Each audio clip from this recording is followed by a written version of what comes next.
Good morning. Welcome to my home. Lovely to see you again. Another bright, sunny spring morning. Here we are in May. My goodness, I think it's actually the 7th. I think it's a Thursday.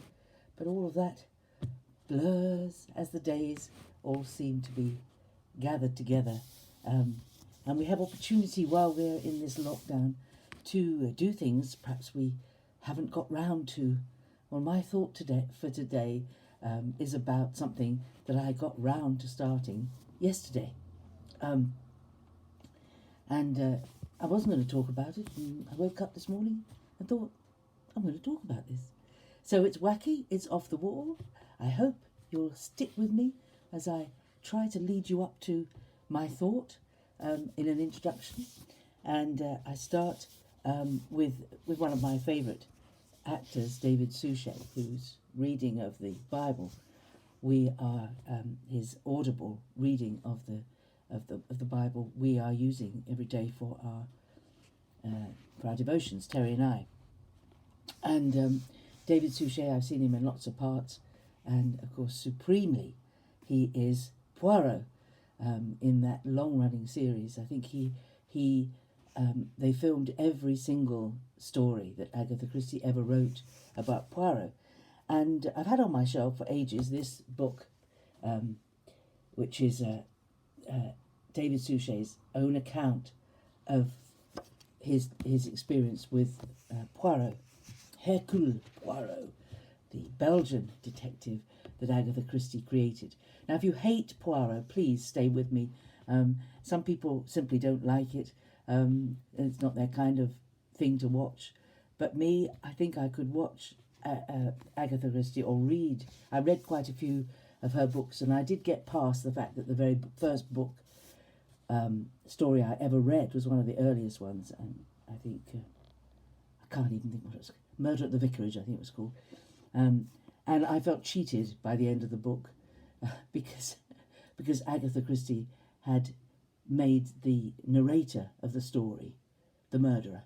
And of course the narrator told the story in a way that it favoured him, and it didn't show up anything that pointed to him as the murderer. And I thought that was a bit of a cheat, really. But it did teach me that whenever you read Agatha Christie, you have to look in the text for the person least likely to be the murderer. And that's quite probably the person who did it. And there'll be some twisted reason why that person would be. She's a great writer, and people love her. And I wanted to tell you something that I'd read. I took it off the shelf yesterday, this book, and thought, I'm going to sit in the sunshine and start reading this book that's been sitting on my shelf for probably 2 years since it was given to me as a Christmas present. And I started to read it, and it's beautifully written book. It's wonderfully, it carries you through. But it's got something that really made me think, because I was thinking about David Suchet and his reading of the Bible, which is read incredibly sensitively. I've never heard anybody read genealogies and long lists of names and places as beautifully as David does, and with as much interest as David does. And some of the most boring bits of Leviticus and Deuteronomy and Numbers, he brings to life with the way that he approaches it. So I've always admired him. But it's very interesting, his approach to Poirot. He'd seen Peter Ustinov be Poirot and other famous actors in films that had been made. But he determined, because he felt he was a character actor, that he wanted to know more about Poirot. And so he started a list. He read all the stories himself in preparation to filming Poirot. He read them all, and he made a list, what he called his commandments. His commandments is quite funny, really.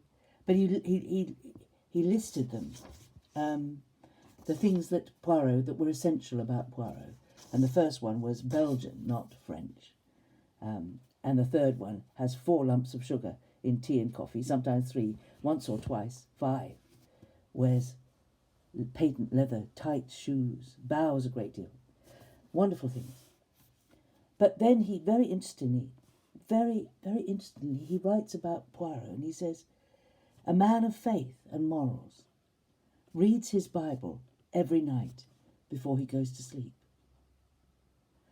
And that's in the stories of Agatha Christie written about Poirot. And in this book, I've reached chapter 3 or 4. I'm not sure which chapter I've reached. It does not matter. I got carried away with it yesterday, and I read and read. He mentions exactly the same thing a second time, that to understand Poirot as a character, you have to remember that he reads his Bible every night in bed before he goes to sleep. And then he says these amazing things about Agatha Christie. The more I read about Poirot, the better respect I found for his creator. I had not realised that the woman born Agatha Mary Clarissa Miller on the 15th of September 1890 in Torquay in Devon was the best-selling novelist of all time. Nor did I know that her books had sold some 2 billion copies around the world, and that she was the most translated individual author ever, appearing in 103 languages, and that hers are ranked the third most widely published books in history after the works of Shakespeare and the Bible. So the Bible, Shakespeare, Agatha Christie, the most published books in the world, the most translated individual author in the world. And Poirot, her favourite character. And I thought of all those people reading stories about Poirot because they love the mysteries and they read and learn about Poirot, that he reads his Bible in bed before he goes to sleep every night. Now, I've read quite a lot of Agatha Christie and I hadn't found that. I'd noticed that. But I was just thinking about David Suchet. He studies Poirot. He acts Poirot for 25 years or however long it was. He does every story. And he comes to faith in Jesus late in life and determines that he's going to read the Bible in its entirety as a project. And he spends hours and hours and hours recording the Bible. And I thought, he thinks in his book it was by chance that someone suggested to him he play Poirot. Well, my theory is that God had a very good reason for making him play Poirot, because in studying Poirot and playing Poirot and trying to emulate Poirot for years, to be more like him, he absorbed this, and it's very early on in his list of qualities that make Poirot Poirot. He goes on further to how he did his moustaches, how he wore his clothing, how he walked, that getting his walk and his voice right were very important in his characterization. But I think, and I think about Agatha Christie's books that talk about a man who read his Bible every night, being read by millions around the world. I wonder what influence those stories have had on people in bringing them to read the Bible every night. It's my thought for the day. You see, you read something and it just catches you, and you think what lengths God goes to sow seeds in our hearts, seeds that will grow and grow until they produce fruit in our lives. And what fruit his study of Poirot has produced. It's not the only influence, but I'm sure, as I've read it, he had no reason to write it in here. He could have ignored it. His author might have said, you mustn't mention the Bible in your book, people won't like that. But he does. How important, how important. And thank you, Lord, for Agatha Christie, who wrote such marvellous stories, but included as her hero a man who read the Bible in his bed before he went to sleep every night.